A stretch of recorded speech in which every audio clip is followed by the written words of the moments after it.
What's up, guys? Jerry Miller inside I Love CVille on the Charlottesville Downtown Mall, and it's our pleasure to welcome, and I'll tell you what, if the off-camera conversation is going to be like what the on-camera conversation is, I think you're in for a treat. Roger Voisinet, our guest here on I Love CVille. Where do we start here? The man's involved with real estate. The man is, you know him perhaps as the hockey coach at the University of Virginia. A guy that certainly has his hands in a lot of things. Maybe we start first with associate broker at Remax. Yeah. And talk a little about the real estate and your thoughts on the Charlottesville market, Roger. Well, you know, I love Charlottesville too. I came here in '77 from Montreal, which I loved Canada. And I thought, well, what am I going to do to make my mark here? Because I remember walking on the mall, and by then, you know, the mall was just starting. Turned out a year later, I moved to the downtown mall at 107 West Main, next to Miller's, which was called the Muse then. And it was called what then? The Muse. Okay. M-U-S-E. Okay. And it was the only thing open at night except for C&O and Williams Corner Bookstore. And I started Virginia Solar contracting in '79, and we were there until '86. And that's when I got into real estate, because the solar business was basically ruined by the government, the US government. Bush and Reagan, a lot of the tax credits to just abruptly stop. So my backup plan was to continue to be self-employed, and I had an inkling that real estate was the way to go, because I had given talks and speeches to the builders and realtors for 5 years. Talked to many people who said, why don't you try real estate? I already visited 5,000 homes and businesses. Right, so you had a feel for the market. Yeah, I was already like part of the... You were in the market. Yeah, I was part of the real estate business, but as a contractor. Sure. So it kind of was natural. I remember Premier Real Estate, Joe Wright, who started it, said, Roger, I moved 19 times in 19 years, each time I made money on my house. So... Was that in the Charlottesville market specifically? Yeah, and then when I joined him, awesome. He couldn't sell the house. It was like at the end of that pattern. So it was kind of tough. Get this, you'll like this. In 1982, I bought my house down at the end of East Market. Interest rates were 18.5%. In 1982, he buys his home at the end of East Market. Interest rates are 18.5%, which is absurd, obscene. I got the first adjustable rate mortgage. I paid 13% plus or minus 3. But that's not the worst. At Virginia Solar, we borrowed $10,000. This is his solar business? Yeah, from Virginia National Bank. How much did you borrow? $10,000. Okay. You know what we paid? No. 24.5%. That's low. That's worse than Loan Shark. Just read on the history of mortgage rates. Sure, of course. I know. I'm familiar with it. Old period, they were battling inflation, and rates were sky high now. Right. They went down, and the lowest I paid on my house was 1.5%. And you guys were were able, and obviously I love this stuff, you guys were able in the real estate business to trade homes, make commissions, and make monies with interest rates being that high. Yeah, because people didn't know any better? Well, no, prices were low. And I didn't get in, so the high point of the rates were 82. I got into real estate in 87. But the rates were still like 10% then.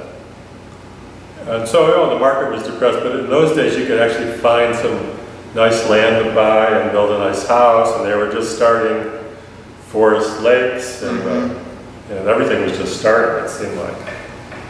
The mall was kind of dead. I was a lover of the mall, doesn't matter. Mall was sketchy. I was always going down there, but yeah, I put out 3 fires in the garbage cans. Yeah. Mall was sketchy, but suburbanites were afraid to come here, but people who believed in it still came down. Miller's was converted. Muse became Miller's in '83. Few things started open. We went to City Hall and presented an outdoor cafe scheme, and the City Council approved 4 tables in front of. Who's we?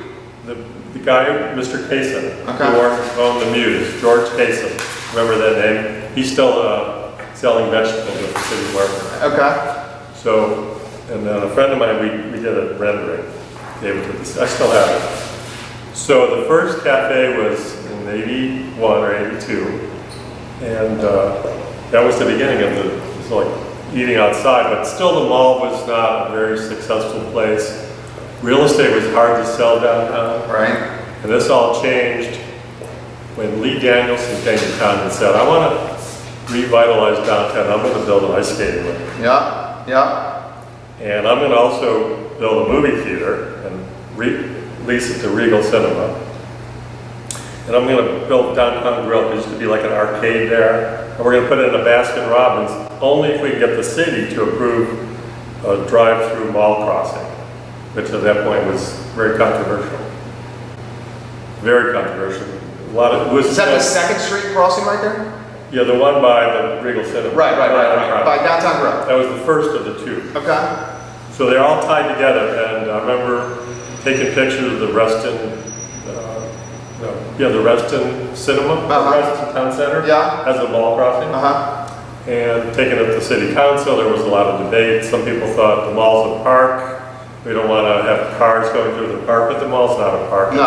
It's a business center. Right. So the mall crossing happened, and it was allowed the Regal Cinema to open and the ice park. So, and with Regal Cinema, with the Downtown Grill, with the ice park, there's reason for families to come downtown. So all of a sudden, there was a movie theater and a skating rink and a nice new restaurant and Baskin Robbins everybody loved. Where was the Baskin Robbins? It was somewhere to the, just to the west of Miller's. Okay. I forget. I think there's an ice cream store there now.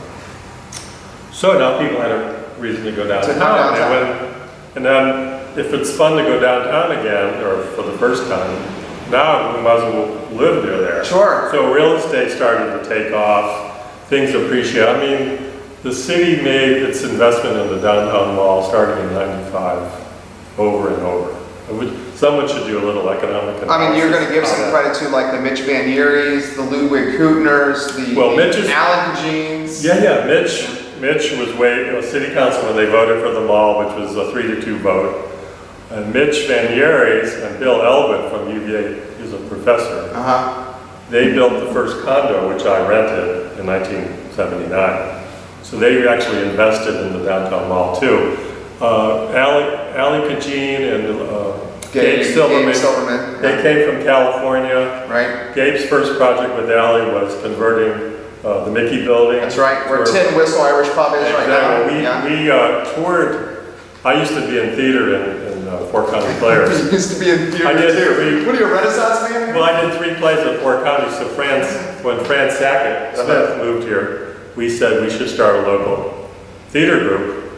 And Michael Perrin and I and Fran and Debbie had some talks, and we thought, well, let's try to do it over the Mickey building. And Gabe picked out a spot for us. That's awesome. First was going to be on the 2nd floor, then it was in the corner. That is so quintessential Gabe. Yeah. That is focusing first on the theater and as opposed to monetization, but that's probably why Allie was his partner. They were great. They were good partners. So many projects. Right. Allie's, I think, in town right now. Right. I miss Gabe. I think everyone misses We Gabe. did solar at his house.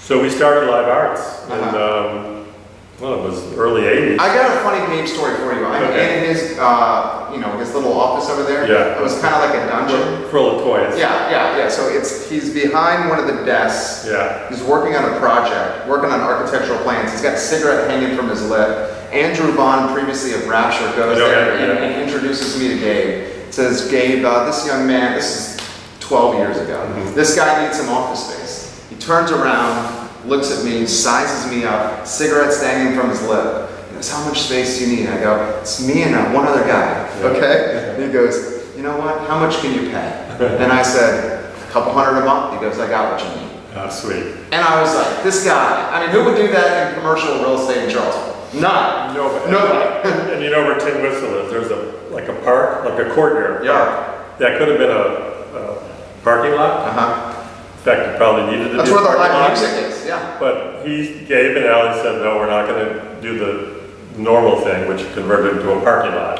We're going to make a park there. And that makes all world of difference. Who would you give credit to, and I love these conversations, who would you give credit, like a handful of the people that have made or were the inspiration of the downtown mall?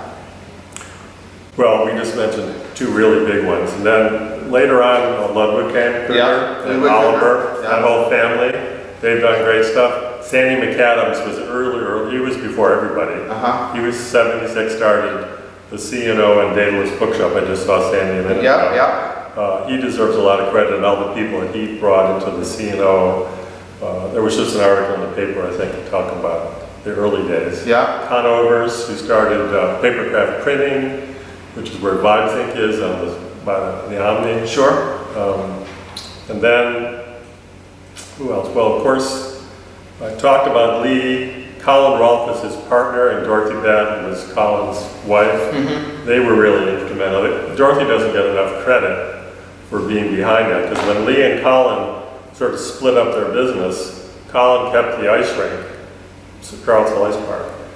But when Colin and Dorothy divorced, Dorothy had the ice rink, and she sold it to the Williamsons. Right. And then she did the deal with Violet Crown, which is, I think, a great facility. Yeah, I love that crowd. Oh yeah, it's her creation there. So she doesn't get enough credit either. I'm sure there's others. Have to think a little bit more about, Michael Williams with Williams Corner Bookstore. Sure. He was there in the 70s and early 80s for a long time. I mean, the C&O. Well, the Cino, Sandy. Dave at Cino. Dave Simpson came afterwards, when Sandy wanted to divest. Right. Dave was a chef there. Well, Frank Smith, did the McGuffey condominiums. And then the city had McGuffey Art Center, which is a big fixture. Oh, we didn't mention Fellini's. Yeah. Chief Gordon. Of course. And Vinegar Hill Theater. They were way back in the early 80s. How have you seen Roger working, and you see it from different ways? Yeah. Because you can see it from the real estate side, you can see it from the developer side, the businessman side, the small businessman side, which you once were. How have you seen the city mature or take steps back with working with developers and aspiring entrepreneurs that want to make Charlottesville better from a development standpoint? Well, I haven't seen good things. And I'm not a really developer, but I know all of them, and I heard the stories and the headaches, and see the silly things the city does. I mean, I'll give you one example. You know what sidewalks are? Well, everybody likes a sidewalk or two. So, but if you build a little house on like East Market Street in the Mullen Mills, and there's no sidewalk anywhere near you, the city will make you do a sidewalk, even if it makes no sense. It's like building an interstate with no exit or egress, exit or Right. But instead of having like a sidewalk fund that you would contribute $2,000 to, and then they could do a sidewalk somewhere in the city cost effectively, they make these poor homeowners do these silly sidewalks. That's an example of, I think, bureaucracy just sort of run. Yeah, red tape, too much red tape, unneeded red tape. Yeah. Red tape for the sake of red tape. And I guess so, and there's more and more of it. Our condominium project on East High, 1130 East High, we're halfway through. Richard Price was the architect and he's the developer. He literally spent 2 years getting it approved, and it was by right. There was no special. Explain that to the folks that are watching that. So there was no request to change any zoning. There wasn't a special use permit. He just wanted to get his idea for a site plan approved. It's on a half-acre site. It's right in the city. I mean, but it took him 2 full years. And the city guys, they're on salaries and things, but the people who build things, they're all self-employed. And when you spend 2 years getting something approved, you can lose 50% of the incentive, which is because it costs money. Well, a perfect example of that is what happened with Keith Woodard on Water Street. I mean, he had so much skin in the game. We're talking millions of dollars of skin in the game, doing the underground electrical, doing underground infrastructure, going through the paperwork. You know more about this than I do. All the process to get to the point, and then deciding to walk away in the bottom of the 9th inning. I mean, that puts it in perspective. Well, there's some people think it's partly his fault, but it's more complicated. It's not anyone's fault. The city may have taken too long. Keith took too long, so that the prices of construction went up 20%. Sure. And they tried to value engineer the 20% out of the cost, which was impossible. Right. Meanwhile, time marches on. Then he got turned down by the Architectural Review Board, I guess, for a change or two, which is partly his problem because he had an original approval, so he had to go back and open up a can of worms. So, yeah. I mean, there's problems on both sides. How much do you worry about that? As let's put it in perspective here. Younger guy here, am I having to worry more? You're going to be discouraged. Yeah, right. You see what I'm saying? Yeah. And then there's the Dewberry thing with the hotel. Well, and I was going to ask you about, Lee was a part of that. I was going to ask you to run full circle with me there, because you know more about the Landmark Hotel than I do, and we'll put it in perspective for all that watching and then give it to you. The Landmark Hotel, obviously the eyesore in the downtown mall, started by Halsey Minor, that's nowhere near finishing. It's rotting away. You have homeless folks that are running amok in there. It's unsafe. I was sitting outside Jack Brown's the other day having a pint, and literally, unfortunately for Jack Brown's, the only view you have is of the safety wall and the terrible hotel. Yeah, I mean, so Halsey and Lee approached the city. They got a building permit to do this luxury boutique hotel, they call it. Halsey had a good reputation at that time. CNET had hundreds of millions. So I'm guessing that at some point, some city officials didn't do exactly their due diligence and provide the safeguards. Keep bringing up the idea of performance bond. However, I don't know the legal, some people say that it wasn't the city's right to do that. Normally a performance bond would prevent what we're going through. And you're basically saying when we hit certain benchmarks, certain things happen. Well, it's supposed to be a bond that you, like an insurance policy, to prevent something not going forward. Right. So what happened was Halsey sort of went bankrupt, then so did the lender. And Lee was, I don't know his position. The lender was a bank out of California, I think it was Fulton Bank. So you had both sides sort of failing. Right. Then it went to a bankruptcy auction, and there was, most people bid $3 million. Dewberry from Atlanta bid almost $6 million, I think. And I was thinking, well, maybe he had a 1031 exchange, and he didn't really care about the money so much. He just had this exchange. That was my theory, that he had a 1031 exchange, and he bought into that thinking, well, it's a building that they already spent $10 million on, so I can't lose. He said he was going to start in a year or so after he finished. Started Charleston. In Charleston, which is done now. Which is done for a while. Yeah. So we have city councilors, Mike Singler, not to name any names, who run on a platform of making the Landmark Hotel a reality. Yeah, that hasn't happened. The weak part of the Landmark, or the Dewberry now, is that it never had any parking. Right. So they had to use valet parking over to the city/Mark Brown's parking garage. Right, Water Street parking garage. Yeah, so that was like a weak point. Sure. So, but the crazy thing about it is, I honestly think, and if you disagree, please do. I honestly think that hotel, if it was done like the Quark Hotel in Richmond, and the Quark is coming to West Main, doing a second hotel, but if a boutique hotel that would have been first to market, like the Quark that comes to the downtown mall, I think it would have freaking crushed it. Yeah, I mean, yeah. We're an under-hotel market. The Omni was built in like 81. It used to be with city money, right? Well, they helped. Yeah. And it was called the Hanover, I think. I used to walk in that, it was a parking lot. But that place is busy all the time. Sure. Yeah. And to put it in perspective, we got married my wife and I in Central Virginia, and we had to book hotels a year in advance to save the block of hotels. Yeah. So you never finished what happened with the Landmark, where with Lee and Halsey, and obviously we had a falling out there. The bank went bankrupt. Halsey went bankrupt. Dewberry takes it over at auction. Dewberry sitting on it, essentially just like squatting on a piece of property that's incredible. He's known as the developer that doesn't develop. Yeah. Right. Was that Newsday or the New York Times? Forbes or something, but it doesn't matter. But where he's done something nice, people like him, and other places, it's like here we don't really respect. So how do you fix it? Well, people have tried to buy. Aaron Loffer's one, we mentioned Aaron, made offers to buy. To Dewberry Capital? And they've either gotten turned down or no one would return their calls. Offers that were north of the $6 million that were paid? So Dewberry doesn't have a mortgage, right, and he keeps his taxes current. Yeah, so here's something I want to talk about. So he paid $6 million or something. Yeah. That following year, guess what the tax assessment was? What? $4 million. Why would the assessment reflect the purchase price? Well, it's supposed to. Now, take the Charlottesville Ice Bar. The first time it sold to the Williamsons, it wasn't just the real estate, but we had an ongoing business. So the business sold for $1 million and the real estate for the next $3 million purchase. But that was a business being sold, not just empty real estate. Of course. What was the tax assessment then? What was it? $6.5 million.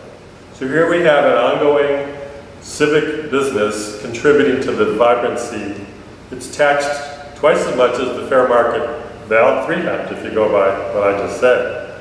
And yet you get this eyesore bought by an out-of-towner who's done zero for the community. He's getting tax breaks. Why is that? I don't know, it's the assessor who creates it. Well, why would it get? Makes no sense. It makes no sense. No, you could ask, you should have him on. I should have, let me The ask tax you this question. assessor, what I know about the tax assessor, he's a city employee, but he's not appointed by the city because there's an arm's length distance they don't want any conflict of interest. So I think he's appointed by the state. Let me ask you this question. What are your thoughts on the predicament, tax assessment wise, that Ludwig and Allie are in with the XR Park when they're being taxed essentially as if it's like high-rise condominiums or high-rise apartments on the property, as opposed to an art park that's not monetized. I mean, he has good tenants. 3 Notch is a fantastic tenant. American Saki, Ludwig and Allen have is a great tenant, but they are literally unmonetizing or not monetizing a majority of the land. I know, it's amazing. And he's getting taxed extremely ridiculous. I know, I tried to help him, but he got turned out. What are your thoughts on that?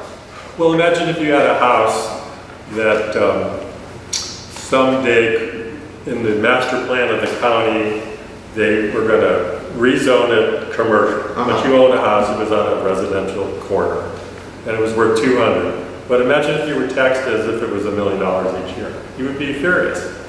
I mean, if it does sell someday for $1 million, that's the time to reassess it. Well, the devil's advocate argument is if it's not taxed what it could be, then that infrastructure could be built there, and then the city's not getting the tax revenue it should have. Well, but the wise perspective is, if Ludwig and Allie start building high-rise condominiums and apartments, then we'll adjust the tax assessment. Well, exactly. Is that not right? It's supposed to be, fair market value, and that's established when there's a arm's length transaction. Right. Not some estimate of the future. Right. I just gave you 2 examples where it's completely wrong. And so the Charlottesville Ice Park turned Main Street Arena, which I used to be owner of. Right. I calculated we gave the city about $300,000 in excess real estate taxes. That's like, that could have been plowed back into the arena or given to the investors, or it's not fair. Right. I mean, if you owned a home that you couldn't sell for $200,000 and you sold it for $300,000 by including $100,000 of furniture, and all the while the city said it was worth $650,000, that's your tax rate. You would be furious. What are your thoughts on what happened with the ice park, the Main Street Arena, the evolution of it? Your thoughts on how Mark handled it? Here's what nobody knows. When we bought it from Roberta and Bruce, we paid their asking price. It was a perfect example. The ideal real estate laws give the seller his or her price and the buyer his or her terms. So we gave the Williamsons $3 million, but we got terms of $2.85 million owner financing for 10 years with $150,000 down. So you put $150K down on a $3 million deal. Yeah. That's almost unheard of in commercial transactions unless it's a seller financing deal. And normally it's a much higher down payment. Exactly, but it really wasn't worth $3 million based on the income stream. It was only a bet on the future. Sure. So in 10 years, which is 2020, which is 2 years from now, we would have had to pay $2.85 million. So to put that in perspective, he had a 10-year term and the entire term came due after 10. That means all the money that they borrowed came due. Yeah. So there's some exposure there when the 10 years is done. Yeah, in the meantime, we had to pay, $140,000 a year. What was the rate? Yes, sir. 4% that's first great. 5 years, and 4.5% the next 5. That's a tremendous interest rate. Yeah, it was pretty good. So, but they got their price, and then, so the underlying idea was keep the ice rink going, build it up. Mark had the idea of turning it into a sports bar, and we covered the ice with, we had 2 floors we bought. Yeah. An interlocking insulated floor and sport court, so we could do non-ice events. I've had great parties there. I The can tell CVille you really did a fast up party there. I know. It was so fun. I put on Facebook an example of 15 or 20 different great things we did. Fantastic. That's why the Main Street Arena was called Beloved. So, but underneath it all was this great piece of real estate. So we thought maybe someday someone would want to buy the building for the real estate. And eventually that happened. And I was hoping that they would repurpose this beautiful building Hank Brown did. And because I could see it's had 50-foot ceilings, so it could be like 2 or 3 floors. Of course. Yeah. But no, Jaffrey had even bigger. Yeah, Jaffrey Woodruff guys, Talaferro LLC. Talaferro LLC is, Yeah. is Talaferro. Of course, Jaffrey Woodruff owns QIM, the hedge fund right across the street from him. He's done a significant investment to buy the Escafé building and the ice park, and he's going to build a Charlottesville Technology Center. Called Code. Yeah. Oh, so yeah, they rebranded, they changed their name. Fred Wolf and Dave Ackerman Are the are architects. two of the architects. What are your thoughts on how that's going to impact downtown? It's Well, going to when be it's good. finished, it'll be It's great. going to be great. Yeah. It'll be even more than the landmark Right. Newberry could ever. But it's going to be a couple of years of mess. Sure. When they tear down this beautiful building, first of all, it'll be sad, but they're going to find a lot of water underneath. Well, the reason this guy has such emotional attachment to the arena building is not only was he a UVA coach, not only is he a diehard hockey fan, not only did he help take the UVA hockey program and bring it back to life after it was on hiatus, he put the freaking solar panels on the roof of the hockey rink. Oh. So you love this building. Yeah, and that's another, let me tell you a story about that. So I knew I could get a grant from Department of Mines, Minerals and Energy. It's part of the Obama stimulus. It was at the very end of it. But I already done a lot of business with them. So the guy in charge said, like Charlottesville, I could give you a $74,000 grant if you could have the whole solar system installed by May 1st of the whatever year it was. So this was the previous year. So I thought, well, how can we get the money to do this? And Dave Norris, we were on the roof looking at the roof, and Dave said, why don't you ask City Council? Because they have this green energy fund. Yeah, so yeah. I went, I remember Mr. Huger was the mayor, I think. We went to City Council. They thought it was a great idea. I was proposing a 0% interest loan. 0% loan. Did you get that? Mr. Huger said, we'd like some interest. And he said 2%, we agreed on 2. Oh, that's great. So we borrowed $270,000, that was December 1st. It took till March 17th to get the loan from, I think Lee was going to do it, and then Credit Union did or something. So we finally got the money. So we only had 6 weeks to do this whole big project, and the company we were working with, they couldn't do it. So we found another manufacturer in Danville who built the solar panels. So we got it done, we got our grants, and that's it. I love it. I got 2 more questions for you. We're obviously going to have this guy back because not enough time to talk about everything that's in this brain right here. I love that about you. Thank you. Two questions left for you. 1130 condominiums down High Street. I'm extremely excited about this project. Your project is very modern. Yeah. It's very sexy. It's got a great location. Parking is not an issue over there on High Street, but you still have the proximity of the downtown mall amenities. Talk to us about the 1130 condominiums. We're about 6 or 7 blocks away. You can walk there in 10 minutes. Think Riverside lunch area. Yeah, it's right before La Michoacana. La Michoacana. Yeah. So we have 12 condominiums, 6 are sold and 6 are remaining. We just closed yesterday and today on our 2, and they're really in 2-story buildings. Each condo has 1 level, and then the top one has a rooftop terrace. It's awesome. The prices are half of which West Second Hand condos was going to be. We're at like $300 a square foot, so that means we're between $350 and $450 because the square footage varies from like 1,100 to 1,800. Sure. They're very modern, contemporary, energy efficient. Yeah. Right, but the nice thing is it has a courtyard. Yeah. So you might have been in New Orleans or LA where you've seen these little courtyard communities. This is what we're creating. This is why I like the 1130 condominiums. The proximity to the downtown mall, it's new construction, it's priced affordably, you get a lot more value than perhaps a property that you're purchasing downtown. On top of that, I think the High Street corridor is going to boom very soon. Mr. Cosner, when he does pass, I think that entire corridor is the next one that's going to be the Woolen Mills, the Belmont.